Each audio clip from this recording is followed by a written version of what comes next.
একটা ছোট্ট বীজকে দেখে এটা কল্পনা করা খুব মুশকিল হয়ে যায় যে একদিন সেই ছোট্ট বীজটা থেকে একটা বড় গাছ হতে চলেছে।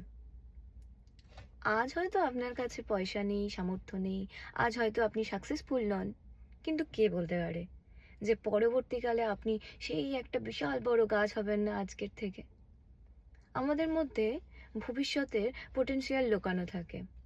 একটা বীজকে যেমন যত্ন করতে হয়, তাকে উপযুক্ত পরিবেশ দিতে হয়, মাটি, জল সবকিছু দিয়ে তারপরে অপেক্ষা করতে হয়। তারপরে আস্তে আস্তে সেটা থেকে একটা চারা গাছ হয়। তারপরে সেটা একদিন বিশাল বড় গাছে পরিণত হয়। আমাদেরকেও সেরকম নিজেদের উপরে ইনভেস্ট করতে হবে। নিজেদেরকে উপযুক্ত পরিবেশ দিতে হবে, নিজেদেরকে তৈরি করতে হবে এবং তারপরে অপেক্ষা করতে হবে। একদিন দেখবেন যে আপনি সাফল্যের শিখরে পৌঁছে গেছেন।